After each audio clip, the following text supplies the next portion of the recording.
I hope he's not in the chair. He was in the chair earlier. Does anyone mind if I take off my mask to speak? If you do, raise your hand and I won't. Okay. Okay, so thank you for being here. A Happy New Year to one and all. I'm joined by Senators Klobuchar, Merkley, and Padilla, and we hopefully Senator Warnock as well.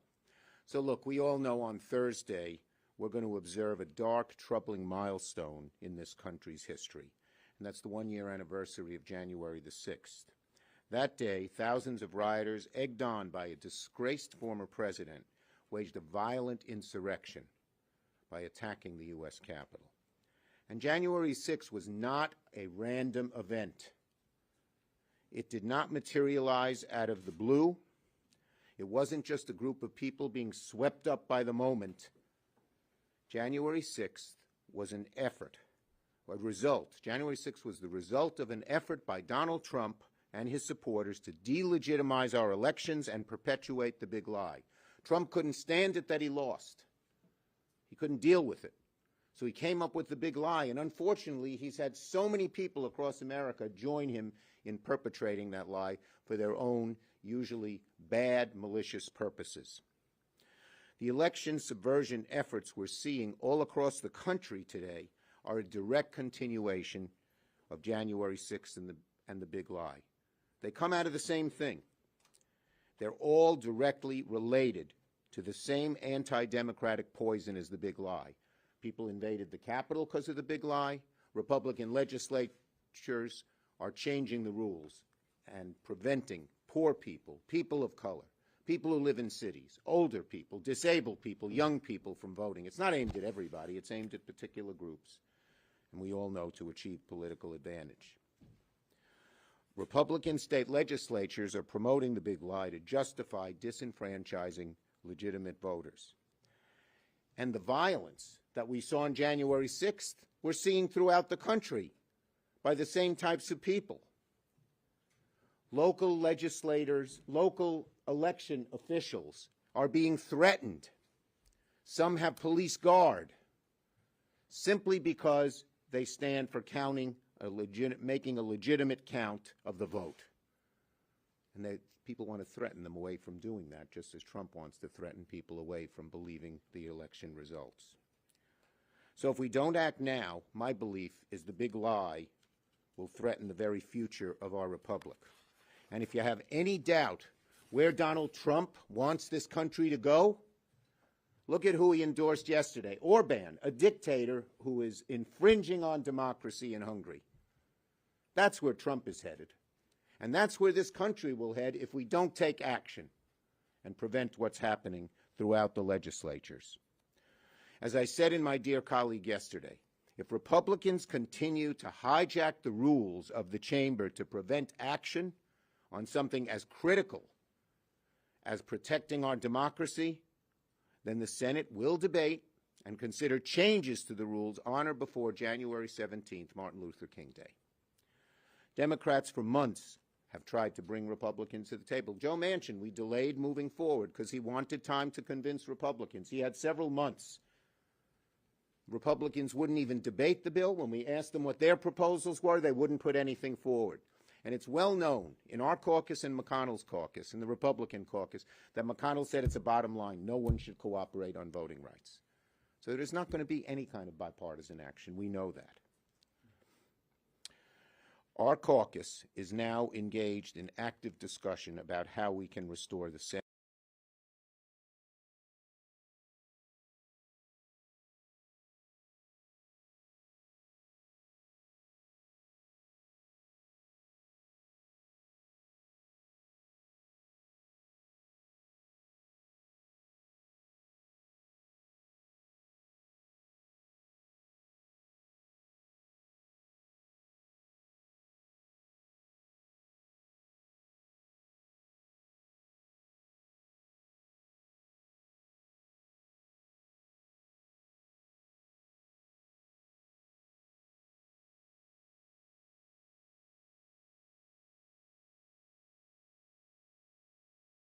Senator Manchin, and we're engaged in discussions. But If Senate Republicans continue to abuse the filibuster to prevent this body from acting, then the Senate must adapt, as it has before. Changing the rules, there's nothing new. Robert C. Byrd, who was always protecting the Senate, changed the rules more than 9 times. Jeff Merkley has done a great job documenting all of that. And Byrd said that changes in the rules must be changed to reflect changed circumstances. So we're going to move forward. We're going to have our vote on the 17th, and hopefully we can have, it's an uphill fight. I don't want to give anybody the illusion that we're there, but hopefully we can get 50 of us to come to an agreement. With that, let me call on Senator Klobuchar. Thank you very much, Leader Schumer. I'm proud to be here with these members who have fought for so valiantly for voting rights. This week, many of you were there. I go back to that day, the officers with the scratched faces, people standing between us and death, the members in that room, and then at the very end, when Senator Blunt and myself and Vice President Pence walked down that long walk with strewn glass on all sides, spray-painted columns, with the 2 young women with the mahogany box filled with the last electoral ballots ending in Wyoming. And I vowed at that moment that this can never happen again, and that so much of our country and our foundation of our country and the reputation of our nation around the world is about this peaceful transition of democracy, and that we are a democracy we should be proud of. And in the words of, I think it was President Biden that quoted Bob Dole at Bob Dole's funeral, he once said, when looking at civil rights legislation, no first-class democracy can treat people like second-class citizens. So that's what this is about. And I think you know that what happened that day really didn't end that day. I naively thought on that beautiful blue sky inauguration with all of the leaders of both parties up on that stage that the torch had been passed and that this was behind us. Far from the truth. Over 400 bills introduced across the country.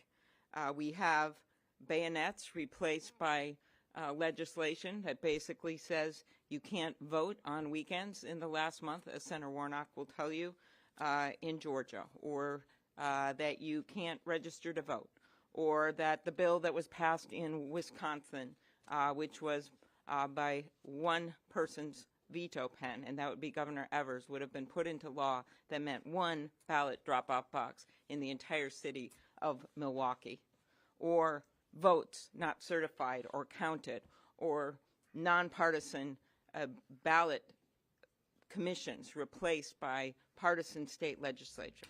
That's what's going on. The Freedom to Vote Act sets basic federal minimum standards that says it's safe to vote, that you don't have to go get a notary public in the middle of a pandemic in order to get in a mail-in ballot, which is exactly what you have to do right now in South Carolina. Basic minimal standards that are consistent with the U.S. Constitution that says that Congress can make or alter federal election laws. So that's what the focus is. I will let my colleagues answer and talk about the rules. I think we all know the answer there. The rules have been changed many times, and what we're talking about here is not getting rid of the filibuster, as much as I would personally do that, but we are talking about restoring the Senate to allow major issues of the day to be debated, and this is clearly one of them. Thank you.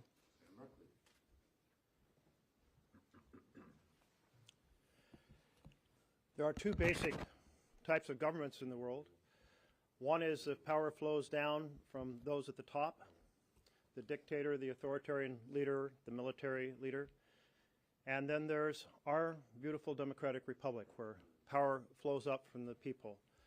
This just goes to the heart of every American. We start out our Constitution, we the people. We talk about the ballot box as the pulsating heart of our country.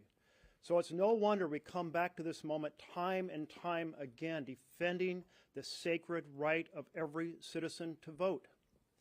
As we ponder the discussion we're in now, I keep having 2 images come back to my mind. And one is John Lewis leading that band of 600 up Edmund Pettus Bridge to encounter the state troopers in Alabama. and being willing to take that beating and show up for protests and march time and time thereafter, because it mattered so much. Because if you have the power to vote, you have the power to be listened to. You have the power to participate. And if you don't have the vote, you're on the sidelines and you're ignored. And then we have, in that same year, 1965, Lyndon Johnson signing that bill, and he said the most powerful instrument ever devised is the power to vote. It's the most powerful instrument for creating justice. So here we are in another chapter of this ongoing battle. And we can't even get a bill to the floor of the U.S. Senate to discuss it. This is just beyond unacceptable in a republic, that the legislative body can't even start the bill, can't even start entertaining amendments. So here we are looking at the perversion of something that in its best format was the ability to hold an extended discussion so that every voice in the Senate could be heard, so that there was leverage to seek compromise, so that there was leverage to seek amendments. It has been perverted into a veto that means the minority in America make the decisions, not the majority. We need to restore the vision of extended debate where every senator is heard, but no senator has a veto, so that we can address the most important issue in a republic, protection of the ballot box. Senator Padilla. He's senior by three seconds.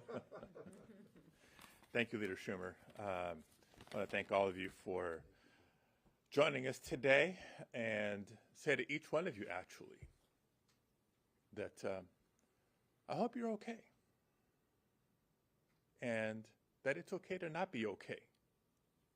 This Thursday is a harsh anniversary. 1 year since not just a violent, but a deadly insurrection here in the nation's capital. As Senator Klobuchar said, the violence and the damage done by the day glide did not end on that day. I also want to remind us that it did not start on that day either. The insurrection of last January 6th was a long time in coming. Now, I approach my reflections on January 6th with a slightly different perspective. First, I was not here on that day. I was in transition. It was the morning after the election of Senators Warnock and Ossoff in Georgia, 2 weeks after the appointment for me to join the U.S. Senate had been announced by Governor Newsom in California, and 2 weeks before we were sworn in. Where was I that day? I was at home. I was in full-on transition, closing out business at the Secretary of State's office in California, interviewing potential staff on a Zoom, right? So 2020, when my wife interrupted me, which she never does.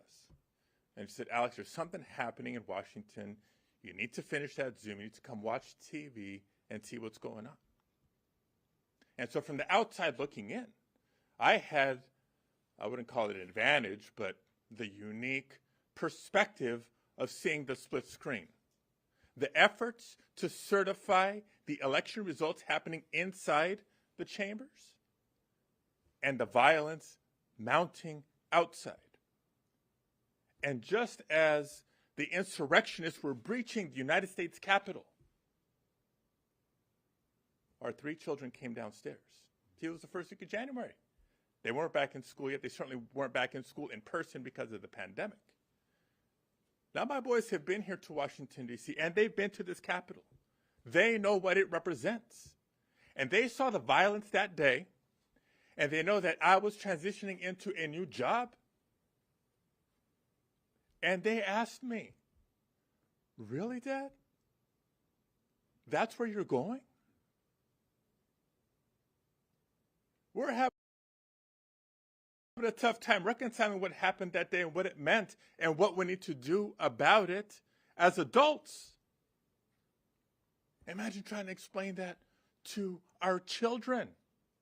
the next generation for our nation.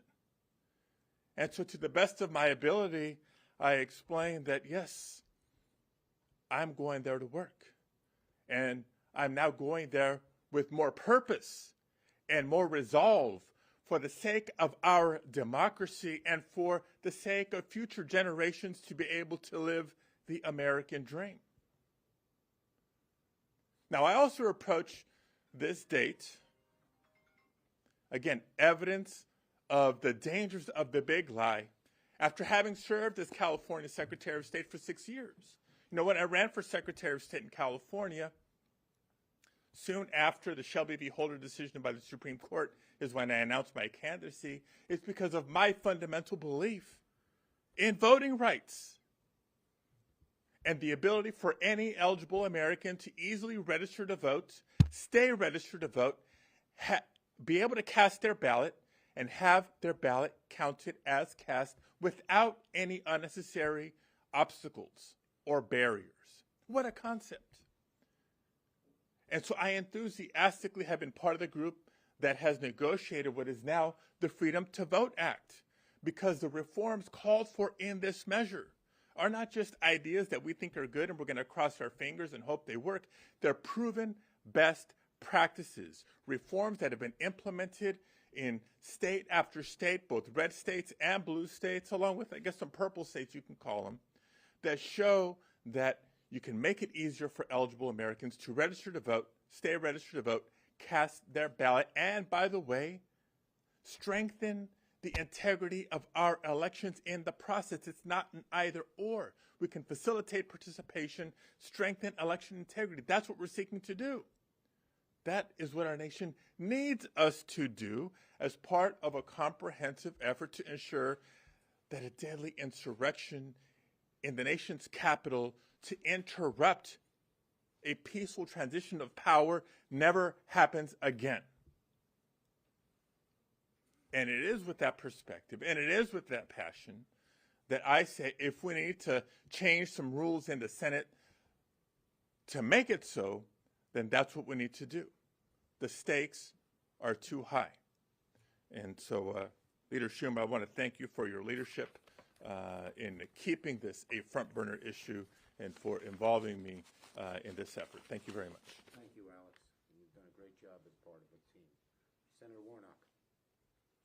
Happy New Year, everyone, and thank you, Senator Schumer, for your leadership on this issue, and to all of my colleagues, thank you so very much. Let's be really clear. Our democracy is imperiled, and time is running out.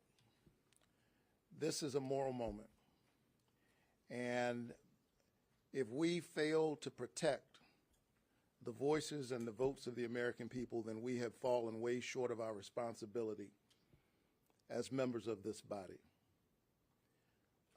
In the state of Georgia right now, as the state legislature comes together for a new session, there is an effort to get rid of every drop box in the state.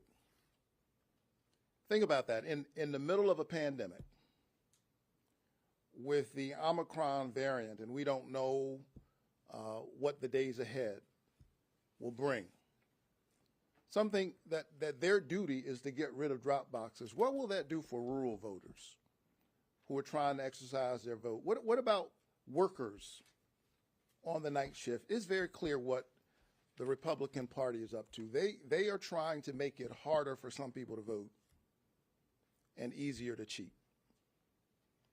We're trying to make it easier to vote and harder to cheat. And I predict that over the next few days, you're going to hear the same Republicans give a lot of lip service to bipartisanship.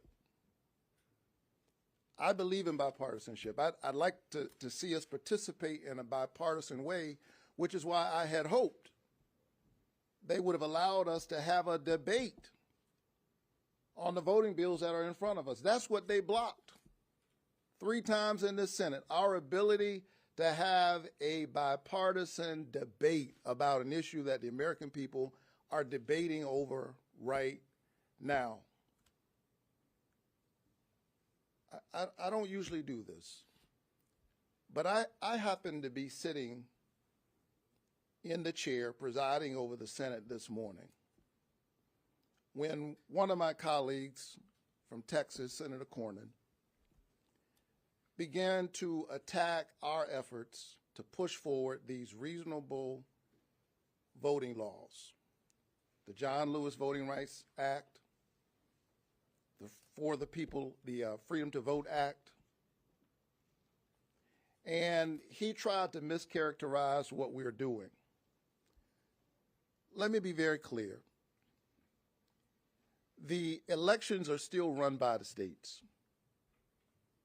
We're just trying to provide a federal baseline that says everybody ought to have access, every eligible American has to have access to the ballot.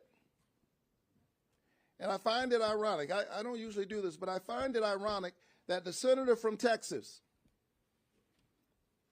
would stand here and push against these proposals and give lip service to bipartisanship when members of the state legislature in Texas had to come here just a few months ago to break quorum to keep their colleagues from passing some of the most repressive voting anti-democratic measures that we've seen in the state of Texas in a long time. Members of his own legislature had to come here, leave their families, leave their children, to keep them from passing these terrible voter suppression bills, which are not bipartisan. They're not bipartisan in Texas. They're not bipartisan in Georgia. And then at the same time, they're saying to us, we can't pass these because, you know, this happens at the state level. I'm the pastor of Ebenezer Baptist Church, where Martin Luther King Jr. preached. And I take great umbrage when members of this body would use old, trite states' rights arguments, the same kinds of states' rights arguments that were used against Dr. King back then to push against reasonable access to the ballot right now. And many of these same politicians will stand up in just a few days and they will give lip service to Martin Luther King Jr.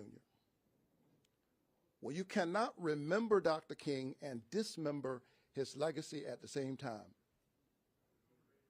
The John Lewis Voting Rights Act, the Freedom to Vote Act, is the legacy of Dr. King, and if you would give lip service to his name, you need to find yourself on the right side of history, pushing to get these bills done.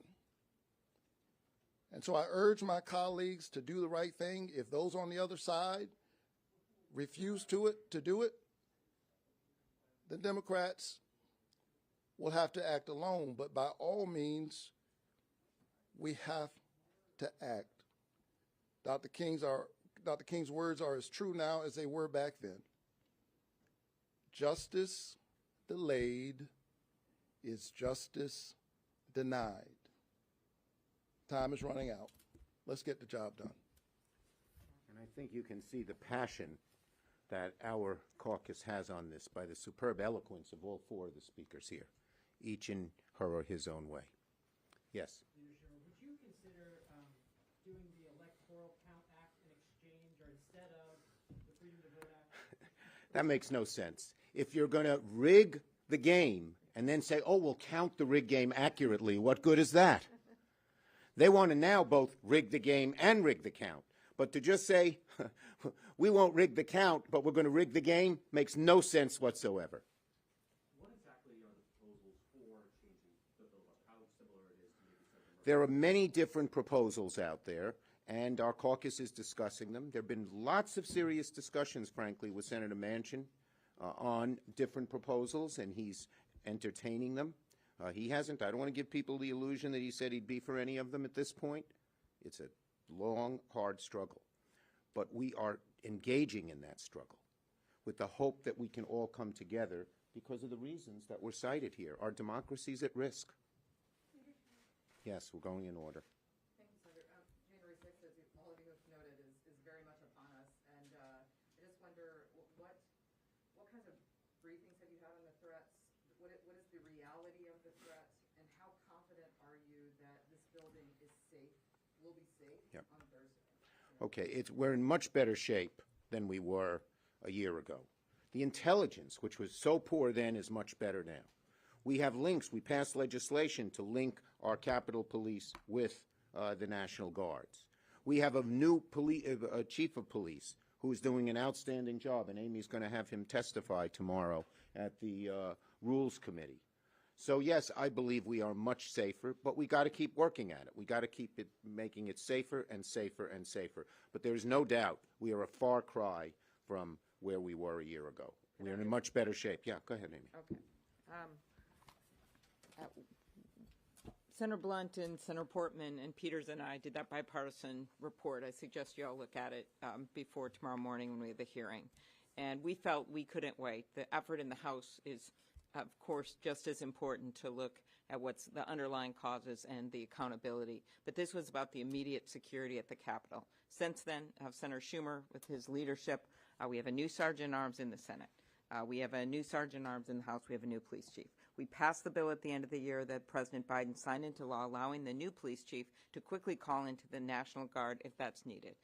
Better intelligence sharing. The haunting words of the police officer on the police radio in the middle of the insurrection after people had already been killed that said, "Does anyone have a plan?" There was no operational plan of any significance that day. That has changed with the new chief's leadership as you look at the events of the summer. And then finally, the equipment. 75% of them were in plain clothes. There were literally insurrectionists that had better protection than some of the officers did. And that was the funding under Senator Schumer's leadership, Senator Leahy's, that we got done this summer, which allows for more funding for their equipment, more funding for their benefits, and of course the challenges ahead of filling the vacancies that are right now we see in the police department and police departments across the country. That is a lot about these benefits and the chief's plan to recruit people and get retention bonuses and the like, and also the threats against members, which is directly tied to what my colleagues have been talking about. 9,000 at the latest count from last year alone, double or triple what they've been in before. The threats against the election officials, which includes, by the way, a former election official, Republican in Philadelphia, who had his house, his kids' names, his address put on the internet. Threats against Katie Hobbs in Arizona, hunting her down. Those are the kinds of things that are happening now. So yes, the security is important, but it is tied directly to the work we're doing now to preserve our democracy. Yes. You've spoken about having a plethora of options on reforming the filibuster during the Senate. Can you offer any more specific? No, we're discussing them in private with Senators Manchin, Senator Sinema, and before we vote on them, or whichever one we've arrived at, you'll hear and see about it. Yes. What do you hear Manchin say it's a heavy lift and he wants Republicans involved and he can't see doing it if he can't see taking the nuclear option approach? So he said he doesn't see that as a possibility or a likelihood. Look, Manchin has said all along he wants to deal with Republicans, and we have all been very patient. In August, we came up with, all of us here, along with Senators Tester, Kaine, King, and Manchin, came up with the Freedom to Vote Act, and he said, just give me a chance. This is something I think I can convince Republicans on, and you saw the results. They wouldn't go anywhere. So Manchin, of course, would prefer to deal with Republicans, but I believe he knows that we will not get any Republican cooperation, and we're continuing to have talks as to how we can do this in changing the rules. There are certain things he won't go for, but there are certain things he's talking about. Yes. There's been $82 billion appropriated for testing. Given the testing shortages you've seen in your own home state of New York and across the country, what specifically do you think the Biden administration did not do to adequately? Look, I think that they are doing a good job in terms of getting the tests out. I've asked that more tests be coming to New York. They've sent them there. And look what happened. COVID came back with a fervor in a far wider way than we've known. But I think the Biden administration is doing a good job on testing. Yes, no, next question. Senator Manchin